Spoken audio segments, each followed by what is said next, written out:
Bonjour et bienvenue sur la présentation du dispositif Hybride Action, cadre national de référence pour accompagner l'hybridation de la formation.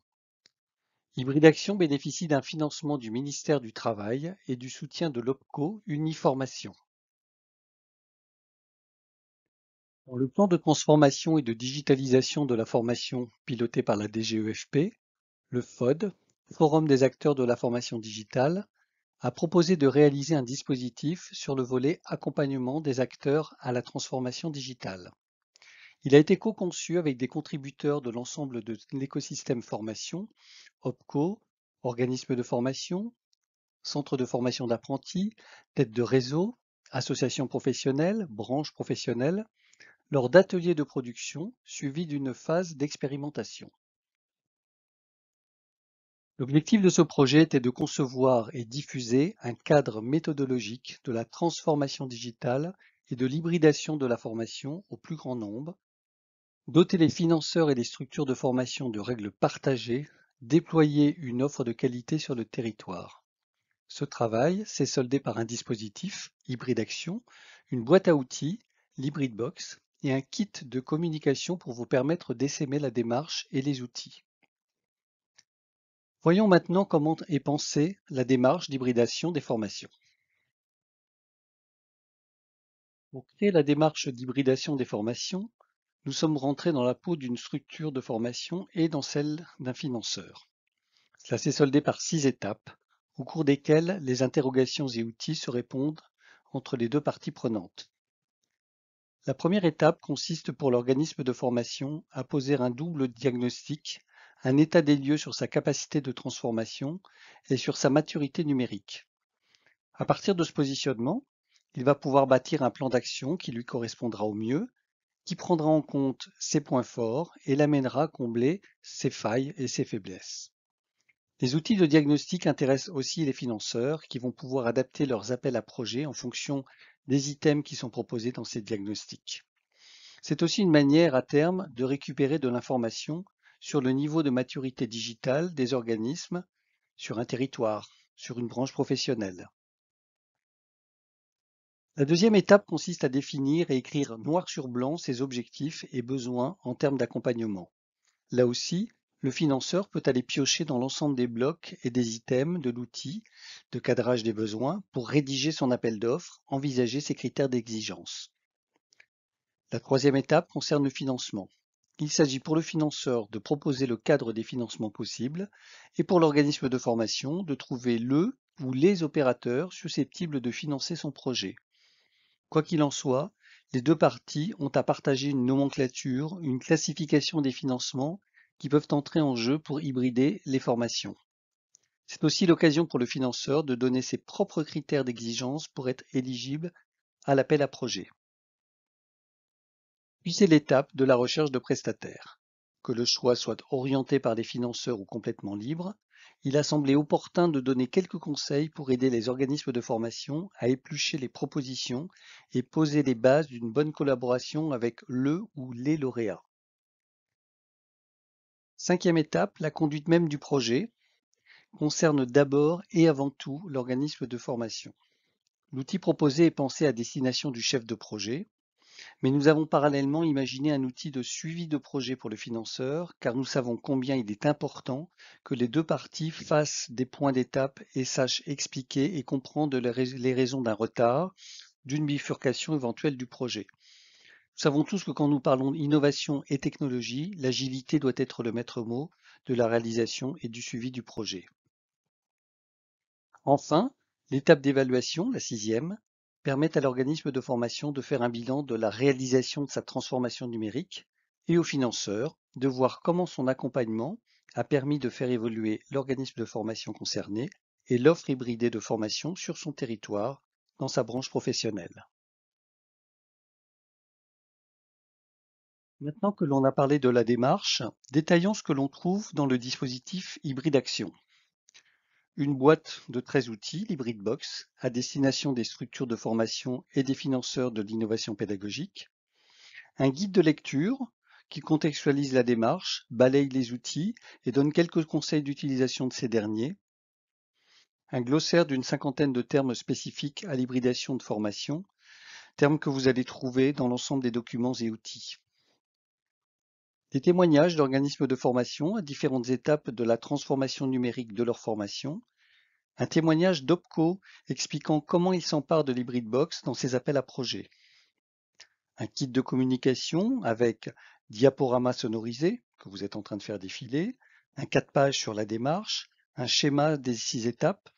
Ce kit a vocation à être partagé le plus possible. Enfin, une série de webinaires d'appropriation proposés par le FOD, ainsi que la possibilité d'avoir recours à une masterclass personnalisée en fonction de vos besoins. Tous les documents sont en libre accès sur le site du FOD, www.fffod.org. Ils sont proposés en licence Creative Commons, partageable, non modifiable, sans utilisation commerciale. Ici, vous avez une vue de 2 pages du site d'hybridation. Celle de gauche est la page de garde qui donne accès aux différentes ressources. Celle de droite est l'HybridBox. 12 bannières pour 13 outils. Les 2 diagnostics de départ sont regroupés sous la même bannière. En rouge, les outils orientés structure de formation. En vert, les outils orientés financeurs. Détaillons maintenant les 13 outils. Le premier diagnostic porte sur la capacité de transformation de l'organisme. Cette capacité à mettre en œuvre le changement est tout aussi importante que le niveau de digitalisation. L'un ne va pas sans l'autre. Il est composé de 25 questions portant sur 4 thèmes: la stratégie de développement de la structure, la connaissance de son environnement, sa culture créative et participative, et sa culture de gouvernance du changement. Les réponses sont proposées selon une gradation de 1 à 4, avec des propositions adaptées à chaque item pour les illustrer. Une synthèse téléchargeable est immédiatement fournie à la fin du questionnaire. Puis chaque axe du diagnostic est commenté et associé à des actions à envisager et des conseils de bonnes pratiques issus d'expériences terrain. Le second diagnostic vise à faire un état des lieux macro de la digitalisation de l'organisme. Le questionnaire est composé de 27 questions portant sur 4 thèmes: le marketing des offres de formation, les moyens techniques, l'approche pédagogique et les compétences numériques. Tout comme le diagnostic précédent, les réponses sont proposées selon une gradation de 1 à 4 avec des propositions adaptées à chaque item. Une synthèse téléchargeable est immédiatement fournie, comportant à nouveau des éléments d'analyse et des recommandations d'action. Une grille très détaillée et organisée en 3 grandes catégories de besoins permet à l'organisme de formation de construire son ou ses cahiers des charges, de cadrer ses besoins de développement et d'accompagnement. Cette grille est au cœur du dispositif HybridAction car elle déroule l'ensemble de la chaîne des besoins que peut avoir un organisme tout au long du processus de transformation numérique de ses offres de formation. Elle lui permet en tout cas de formaliser son projet et ses attentes vis-à-vis des différents acteurs qu'elle va solliciter. En incitant les organismes de formation à décrire leurs besoins avec un tel outil, les financeurs s'assurent également d'une meilleure qualité des réponses aux appels à projets. Pour la troisième étape, relative au financement, on trouve plusieurs outils. Les dépenses prévisibles sous forme de checklist guident l'organisme de formation dans l'élaboration de son budget, lui évitant ainsi tout oubli et l'amenant à classer les postes de coûts selon leur nature. Pour le financeur, ce document lui permet de répertorier les dépenses de fonctionnement et d'investissement qu'il souhaite rendre éligibles. Le budget étant établi, il faut désormais trouver les financements auxquels l'organisme de formation peut prétendre, en fonction de son secteur d'activité, de son lieu d'implantation, du public cible de son projet, etc., etc. Pour cela, l'HybridBox met à votre disposition une carte interactive où vous trouverez les principaux financeurs dont le champ d'action touche l'hybridation des formations. Côté financeurs, le fait d'avoir une vue exhaustive de l'ensemble des financements de leurs confrères peut leur permettre de coordonner leurs actions à l'échelle d'un territoire, d'orienter les organismes de formation pour obtenir des financements complémentaires ou mieux adaptés à leurs projets.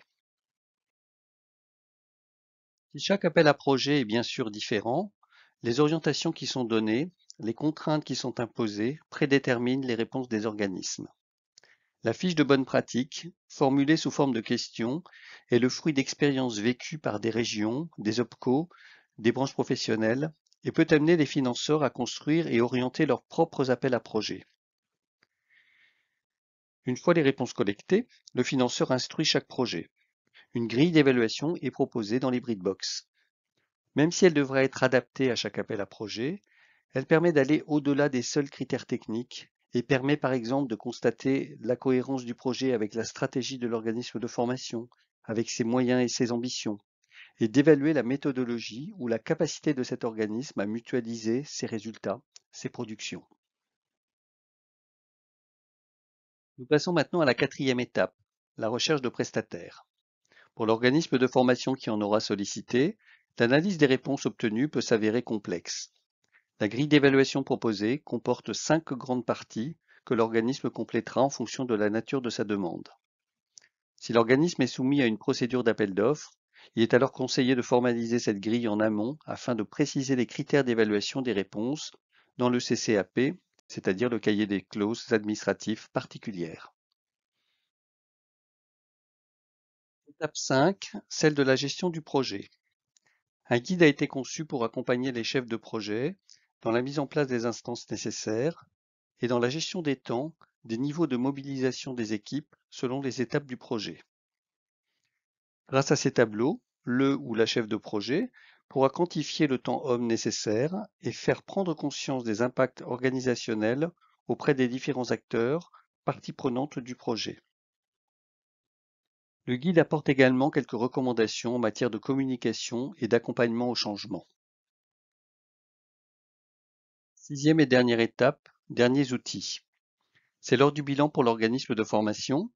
Il faut constater les écarts entre les prévisions et les réalisations, identifier ce qui a bien fonctionné, ce qui a permis de réaliser des productions, ainsi que ce qu'il faudra améliorer lors d'un futur projet.